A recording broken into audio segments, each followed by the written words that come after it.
ქურდული სამყარო საქართველოს წინააღმდეგმა შემდეგ რაც კანონიერი ქურდების ინსტიტუტი საქართველოში დაინგრა ისინი ხელისუფლების დამხობას და ყველა გზითა და მეთოდით ცდილობდნენ 2005 წელი ერთადერთი იყო როდესაც პოლიტიკოსების დახმარების გარეშე კრიმინალური ავტორიტეტები ქვეყანაში არეულობისა და დესტაბილიზაციის მოწყობასაც ცდილობდნენ ციხის ბუნდსა ტარიელ ფოცხვერია ხელმძღვანელობდა ამის შემდეგ კი კანონიერმა ქურდებმა კავშირები ქართველ ოპოზიციონერებთან დაამყარეს და ქუჩის აქციებს აფინანსებდნენ რომელი პოლიტიკოსები თანამშრომლობდნენ კრიმინალურ ავტორიტეტებთან და როგორი გეგმებოდა ქვეყანაში გადატრიალებები თორნიკე გოშკაძე გიამბოთ.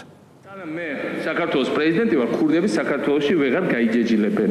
ქურდებს დავანგრევთ როგორც კლასს და ვეღარასოდეს ვეღარ აღორძინებთ. ამოძირქვა ბოლომდე თავის ფესვებდება. მიხეილ სააკაშვილმა პირობა დადო კანონს ხელი მოაწერა და ქურდული სამყაროს წინააღმდეგ აქტიური ბრძოლაც დაიწყო. კრიმინალური ავტორიტეტების დიდი ნაწილი გისოსებს მიღმა აღმოჩნდა.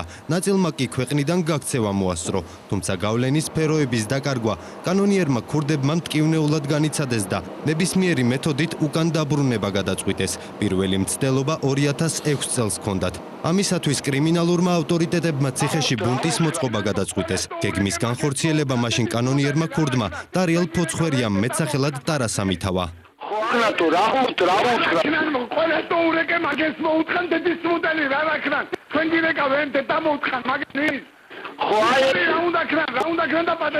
ციხის ბუნტში განცდილი მარცხის შემდეგ კანონიერმა ქურდებმა დაინახეს, რომ დემოკრატიულ ქვეყანაში ხელისუფლებას დამოუკიდებლად ვერ დაამხობდნენ. ამიტომ ოპოზიციონერ პოლიტიკოსებთან კავშირის დამყარება დაიწყეს. მოგვიანებით ტარიელ ფოცხვერია უკრაინაში დააკავეს. ქართველ ოპოზიციონერებსა და კანონიერ ქურდებს შორის პირველი კონტაქტები 2007 წლის შემდეგ შედგა. მაშინ კრიმინალურმა ავტორიტეტებმა დაინახეს, რომ ოპოზიციის რამდენიმე ლიდერი მათ სულისკვეთებას სრულად იზიარებდა და საქართველოს ხელისუფლების დამხობა ძალადობრივი გზით კიდევ ერთხელ გადაწყდა. 4-5 კაცი ბიჭო ვიღაცა ყლებს უსმენს თო?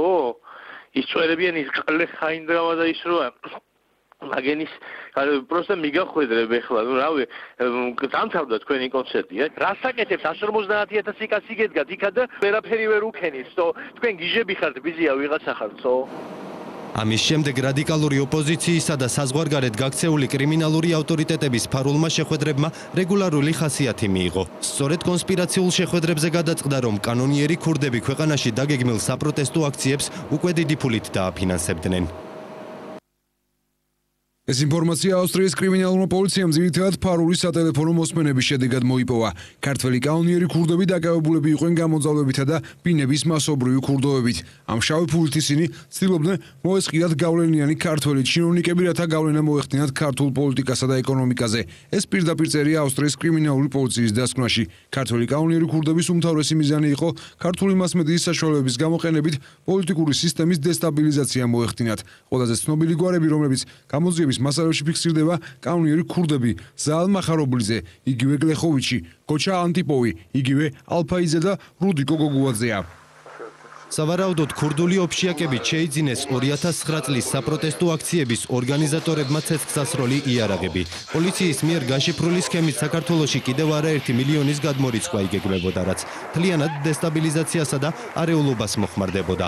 ავსტრიის გარდა კრიმინალური ავტორიტეტები ამ პერიოდში უკრაინაშიც აქტიურობდნენ. 2009 წლის აქციების დაწყებამდე ოპოზიციის ლიდერებს, კერძოდ კი ნინო ბურჯანაძის ქმარს, შაქრო კალაშოვის უახლოესი გარემოცვის წევრი პუტინთან დაახლოებული ბიზნესმენების სტრესში შეხვდა. აქციების დაწყებამდე ქართველმა სამართალდამცველებმა ოპოზიციის მხარდამჭერებისგან დიდი რაოდენობით ცეცხლსასროლი იარაღი ამოიღეს. კრიმინალების ბანდა. პოლიტიკურ პროცესებში ჩარევის გარდა კანონიერი ქურდები საქართველოში ძველი მეთოდების აღდგენას ცდას არაკლებდნენ. შინაგან საქმეთა სამინისტრომ ბიზნესმენების დარეკეტების, ფიზიკური ანგარიშწორების, ეგრეთ წოდებული ოფშიაკების შეგროვებისა და ხელზე გამაზვის არაერთი მცდელობა აღკვეთა. ერთად მოგიწყავთ, მე თქვენ ბიჭო, თქვენ სულ მოგიწყავთ, კიდე რაც იმას მოვიდა, მე ისე ამოძრევა მაგასაც სული. ხედავთ, ჩვენ ასე ვართ ისე კუჭე, კაები. სულ კაები ვართ, ახლა ხო დევინახეთ, კაი, დევინახეთ, ვიწყან აბოზება ვიგატავოთ, კამოდე დამოუწყნა, დევინახეთ, აქ ნაშერვადა, კაი თუ. მაგრამ უნდა მიიღოს ერთმანეთი და 10 უნდა გაგუსუროს ჩვენ. რაც დარჩება, თანხა მაგ დავიტოვე, короче, გავუქვითოთ იმ მოსატანში და მაგე მე ჩვენ მივხედოთ და ჩვენ თვითონ გავიყოთ. აი, მე ვიდა თქვენი პრეზიდენტი და ხართ ამნაირ ამბავში, ბიჭო. მე ვიცი, თქვენთვის მე ვიცი. აგეგონოთ სულ მასე იქნება. ნარკოტრაფიკით, ადამიანის გატაცებით, შეკვეთილი მკვლელობებით და სხვა კრიმინალური გზით ნაშოვნი ფულით თავის დროზე კანონიერმა ქურდებმა საქართველოში ფეშენებელური სახლები აიშენეს და ცხოვრება საკუთარ ნებაზე აიწყვეს. სწორედ ეს კატეგორია წყვეტდა შევარდნაძის მთავრობის დროს ადამიანთა ბედს. კრიმინალებს მაშინ არავინ აპატიმრებდა. ქურდებს უნდა საქართველოში დაბრუნება და რატომ უნდა იცი დაბრუნება? მე გეტყვით რატომ უნდა დაბრუნება? ეხლა ჩვენ რა თქმა უნდა უკმაყოფილოები ვართ რომ მეორე რამე ვერ გავაკეთებთ, მაგრამ წარმოვიდგინოთ ამ ქურდების გადმოსახედიდან რამდენი რამეა მოსაპარი საქართველოში უკვე. აი რამდენი მანქანაა გასაძარცვი, რამდენი ადამიანია დასაყაჩაღებული, რამდენი ოჯახი არის სქონება ფული შემოსავალი და ამ ქურდებს ოცნებობენ რომ საქართველოში ჩამოვიდნენ და მოიპარონ, გაძარცვონ და დააყაჩაღონ. მე გაძლევთ გარანტიას რომ ვერც ერთი ქურდი საქართველოში უკვე ვეღარ ჩამოვა, იმიტომ რომ ჩვენ ქართველი ხალხი და ქართველი ხელისუფლება არ დაუშვებთ არც ერთი ქურდი ჩამოსვლა საქართველოში.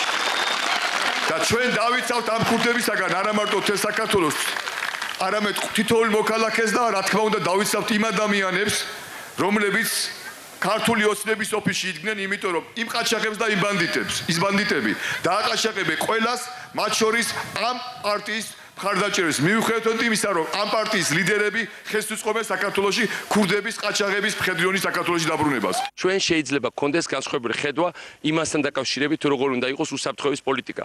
მაგრამ შეუძლებელი არ გვაერთიანებს საერთო ნება აღარასდროს დაუთმოთ ჩვენი ქვეყანა კანონიერ ქურდებს და ორგანიზებულ დამნაშავეებს. კანონიერი ქურდები ახლა საქართველოს წინააღმდეგ უკვე წლებია იბრძვიან. მათი ინტერესი დღეს ერთადერთია. კანონიერი ქურდების ინსტიტუტის აღდგენა იქ, სადაც 2004 წლიდან ის წელში გადატეხეს.